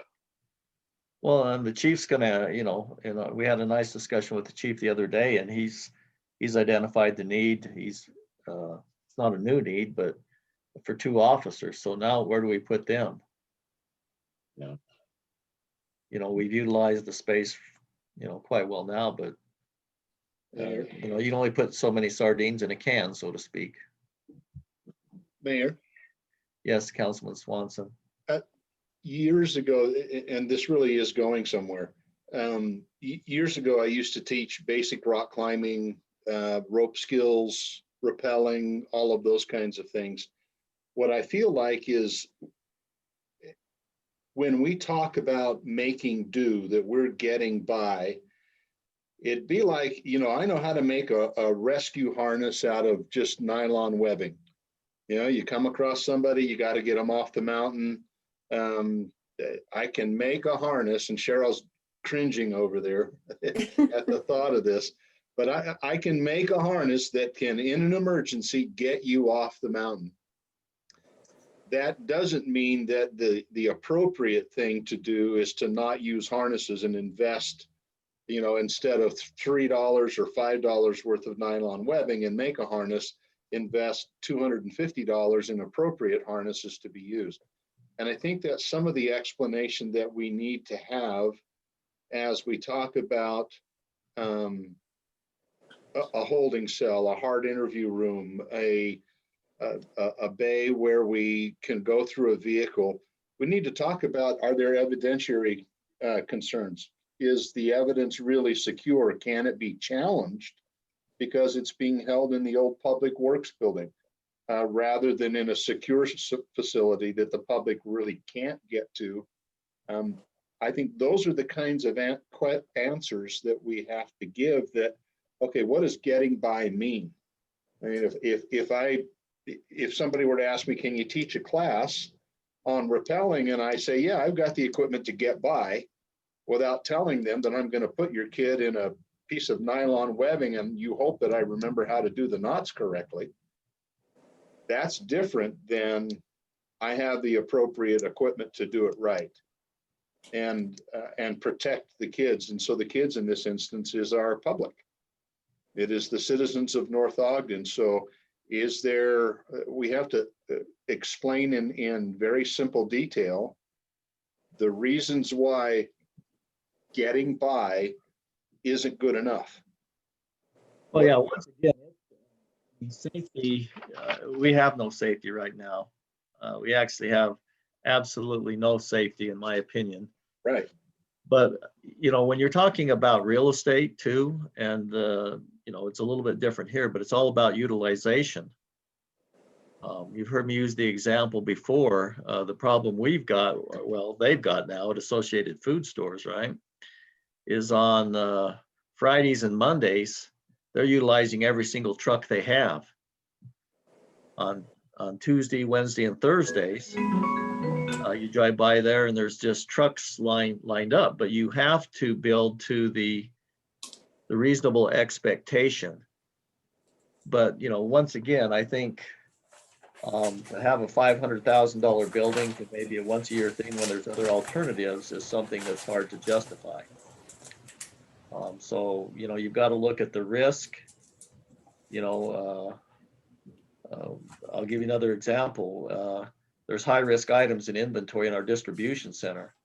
That's where we would concentrate our physical counting, because the others were, you know, irrelevant. So you look at the risk and, you know, what is the risk of not being able to have a place to, you know, store a vehicle and protect it. So I think those are also some of the things we have to look at. But yeah, I don't think when it comes to public safety, particularly of our officers and being able to serve the citizens, and the general thing we can skimp, that we can, you know, just get by. There might be some aspects where we can, you know, defer that isn't a high risk, but when it comes to protecting our officers and serving our citizens, I don't see where we can use the just get by situation. So I think I guess what I'm saying, there's priorities, and the two top priorities in my mind in building this, well, you know, is the safety of our officers, the safety of the public, and our ability to serve them. And, you know, all it would take is for one wacko guy to be coming to court, because yeah, he can get through the metal detector, but as soon as he opens that door to come in, it's wide open. And if he's armed and is going to take some people out, all it would take is one instance like that, and getting by would not be a reasonable answer. So my thing is, I agree that we cannot use the thing of just getting by when it comes to those three things, which includes, of course, safety. Mayor, when you talked a little bit about the timing and all that kind of stuff, my observation is that the time to bond would be now, with interest rates as low as they are, and that might be helpful as well. Well, the Fed's saying they're not going to mess with interest rates till 2024. So, you know, it's anybody's guess, but you're right. What's the old saying? A bird in the hand is worth two in the bush. Okay. We know what interest rates are now, but the general consensus is, of course, that might have been before the recent election, that interest rates weren't going to change from the Fed standpoint till 2024. Although I can tell you the 30-year Treasury rate went up 20 basis points in a month, in a week. So it is uncertain. Well, and the issue with the bond is that if we don't know what we're building, we don't know how much to bond for. So what do we do to get it designed?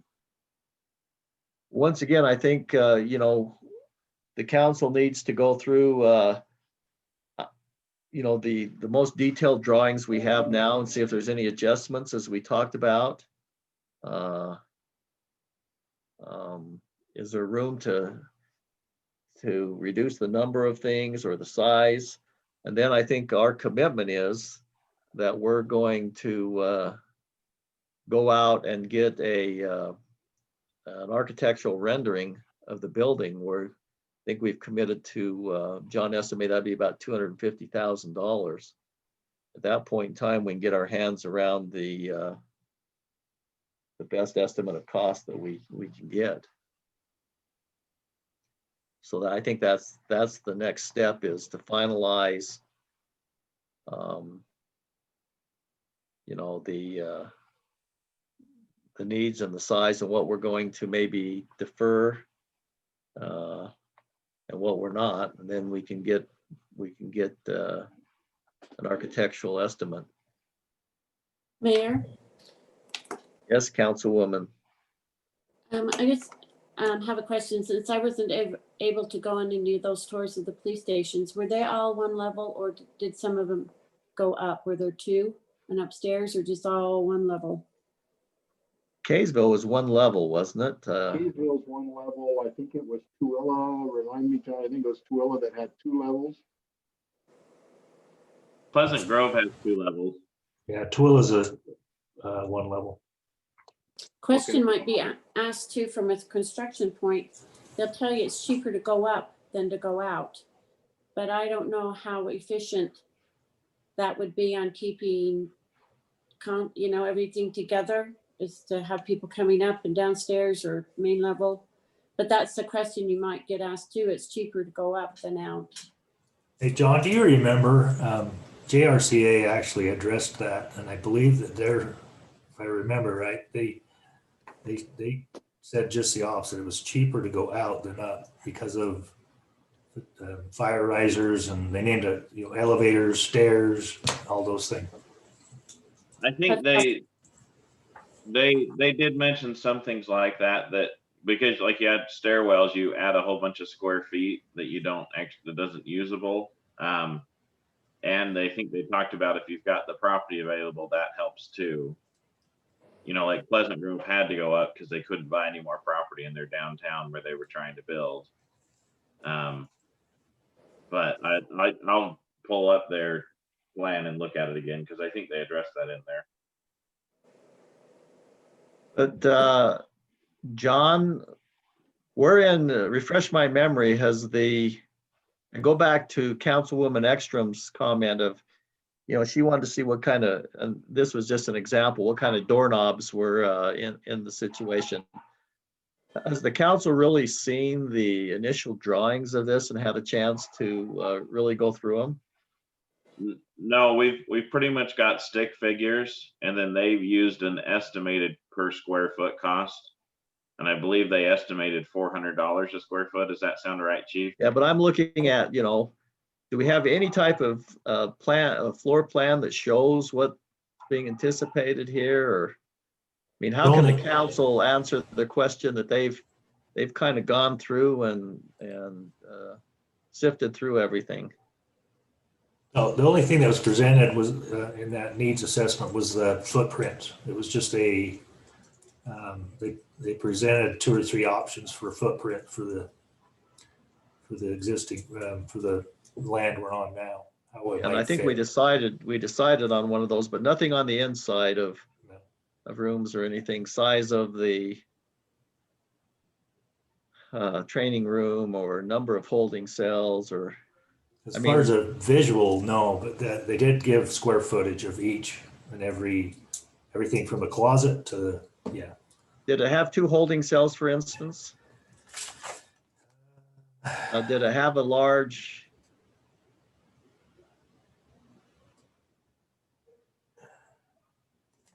It has a hard interview room, 160 square feet, and then a separate toilet. And that's the difference. I think if real quick, a holding cell would have a toilet. A hard interview room does not. The detainee toilet would be separate. But no, it just had the one hard interview room, and then it did have the detainee processing, which is what we're talking about when we're talking about the DUIs and blood draws. You see, I guess that's the thing that we haven't seen as a council or gone through. Is it a list then, Chief, of all the rooms and the square footage? Yes.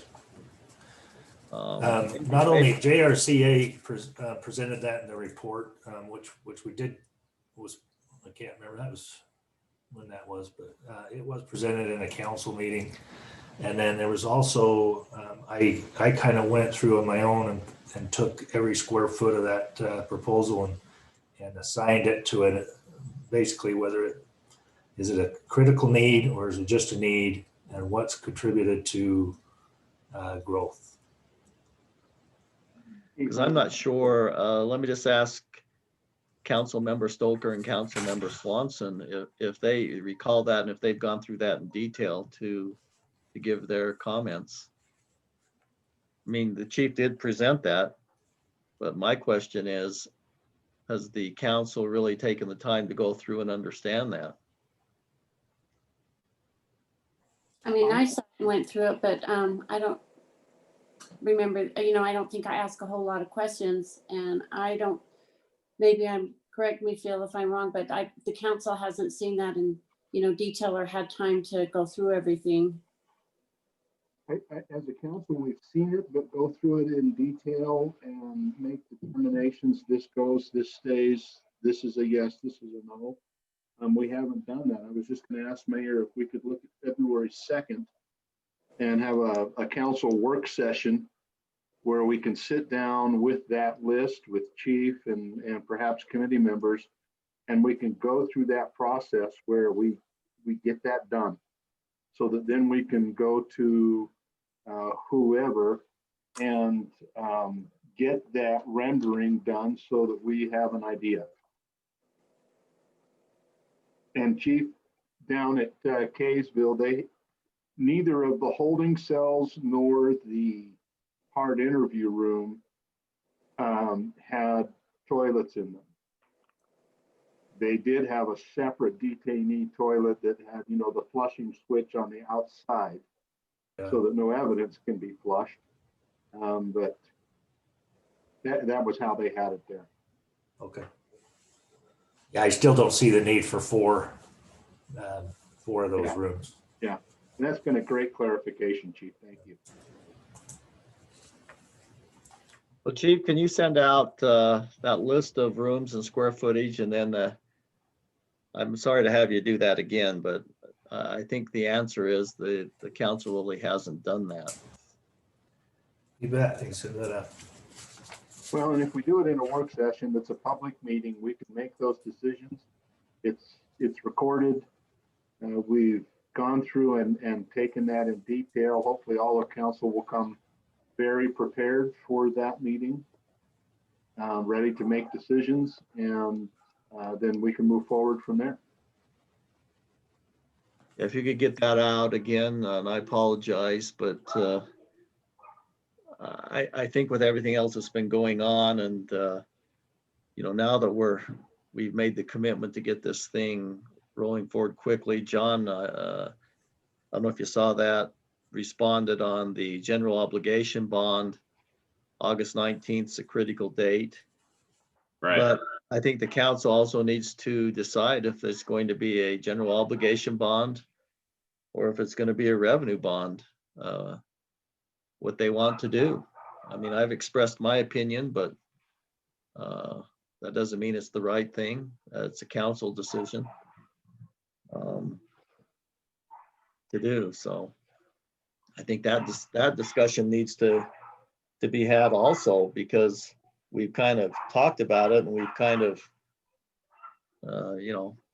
gone around the block a little bit on it, but that's a decision that's up to the council on, no matter what the amount is, the decision has to be made whether it's a revenue bond or a general obligation bond. And as I talked with John, this surely is a much, much, much higher priority than Utopia. Our initial answer to Utopia was, well, we wouldn't be competing against the same revenues. In my,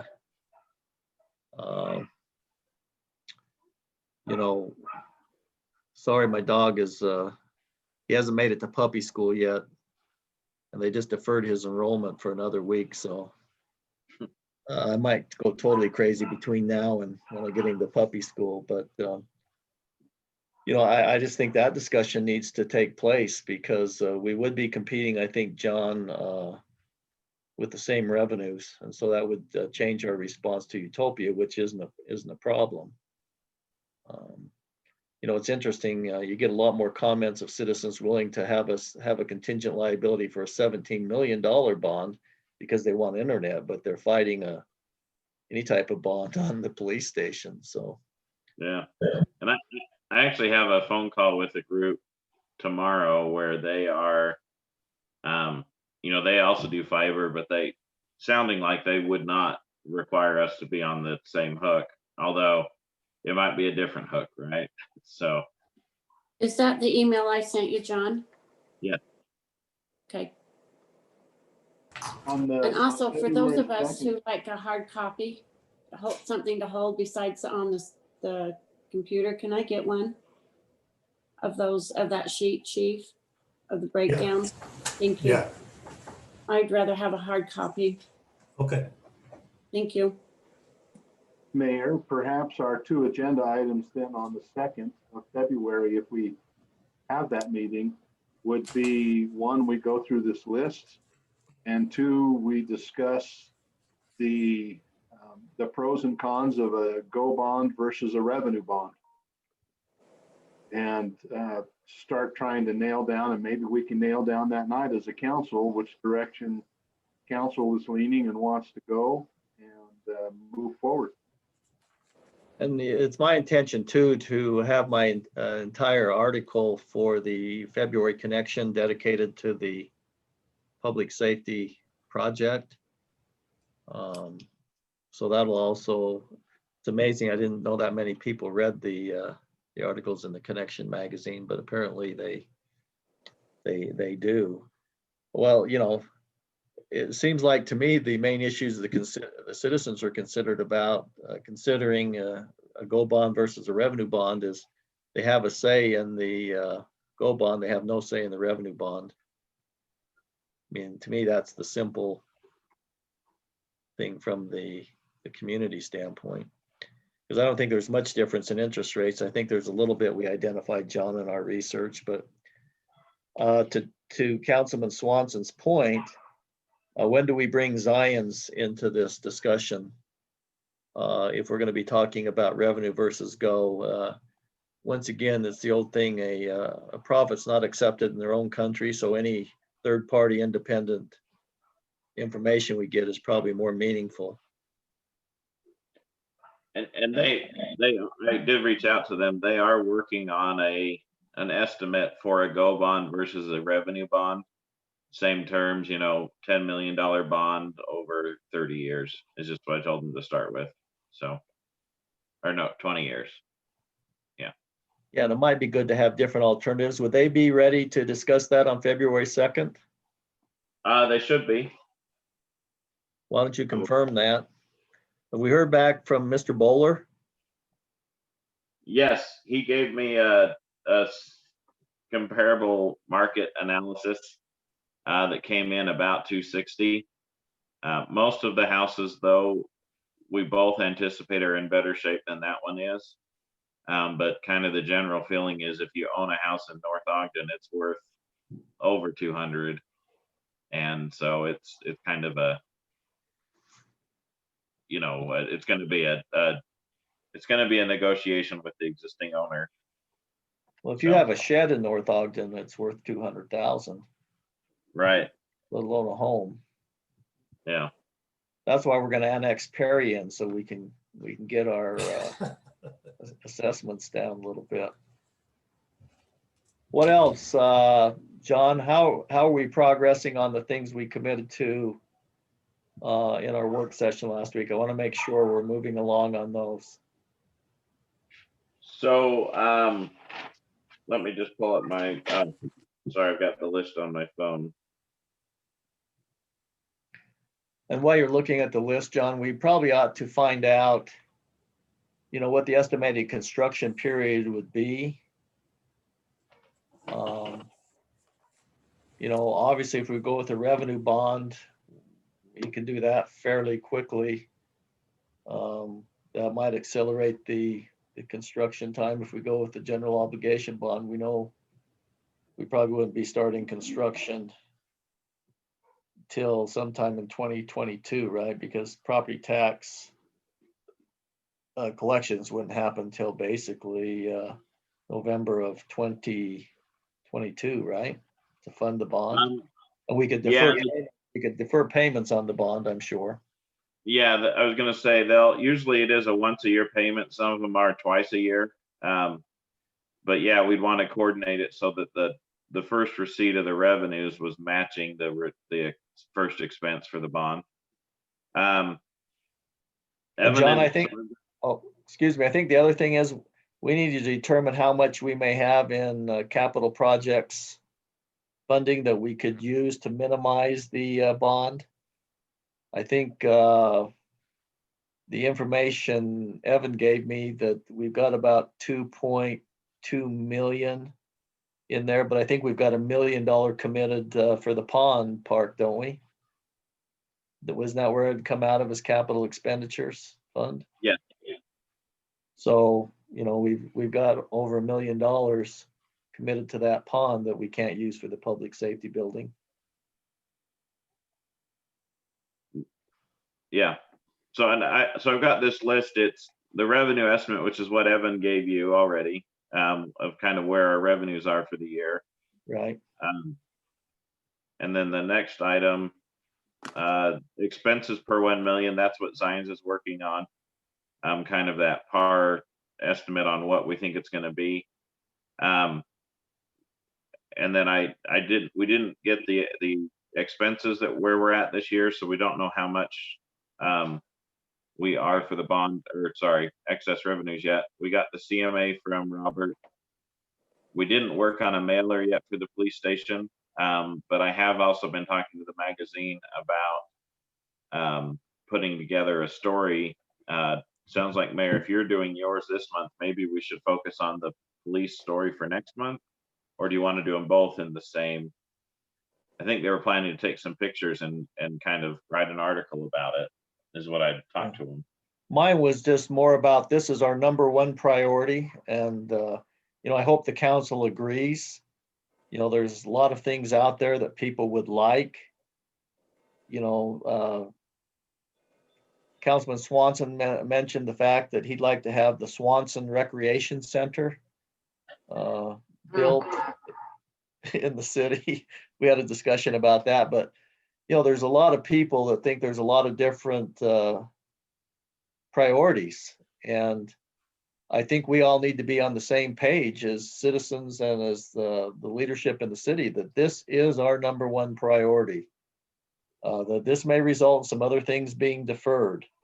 We might not be able to put $2 million into finish the amphitheater for a number of years. But mine was the fact that this is our concentration, talking about the transparency, you know, the process we'll go through, the fact that we're going to issue some frequently asked questions, which I would encourage all of us to be jotting those down. You know, like I said, the one that sticks in my mind, first of all, is, you know, how do we go from 6 million to an estimate of 11? What's the timing? You know, we need to find out what the questions are. It's like Laura said, eventually, as we get our hands around this, we'll be able to tell them approximately what the adjustment in property taxes may be. But also, John, I didn't see on Evan's information I asked him for, the fact that we've got about $1 million in CARES funds. And that should be used, and I surely want to comply with the law, but to me, the entire amount of that money ought to be used towards this building, whether it's purchasing the property, whether it's doing the architectural drawings. But just because we have those excess revenues over expenditures doesn't mean, you know, we're going to increase things we've taken out of the budget historically. That this money is not to be spent on other things other than this project. Yeah.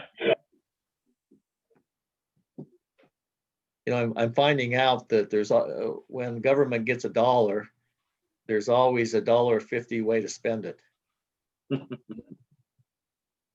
Yep, there is.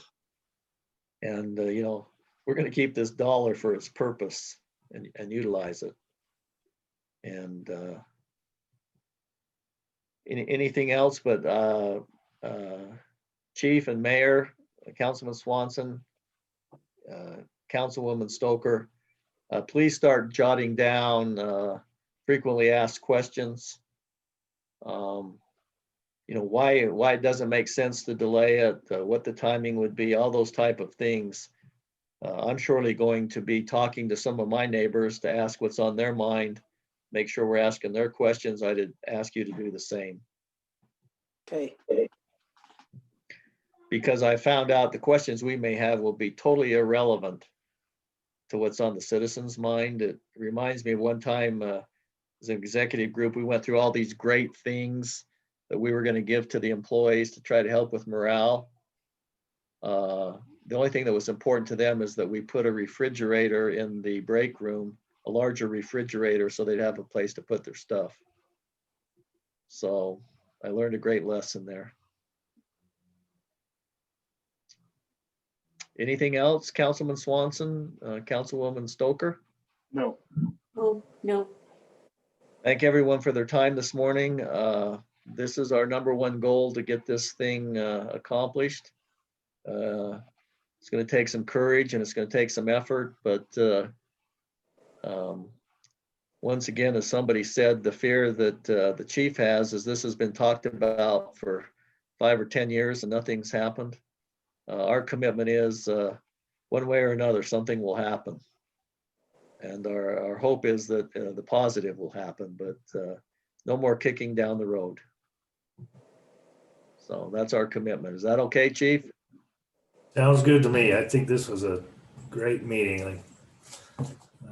A lot has taken place over the last 18 plus months. So yeah. All right. Well, we got Mayor Chug on our side. That's 90% of making something happen. So, Mayor, before I lose you, do you and John have 5 or 10 minutes after we're done here to stay on? Yes, sir. You don't have to tell them about our incident. All right. Thank you so much for all your efforts. Thanks, Chairman Chug, for your efforts on this, and Chief and council members. Obviously, this is a major issue, but I'm totally confident we've got the desire and the resources to make it happen. So thank you very much. Welcome. Thank you. Thanks, Mayor. Thank you.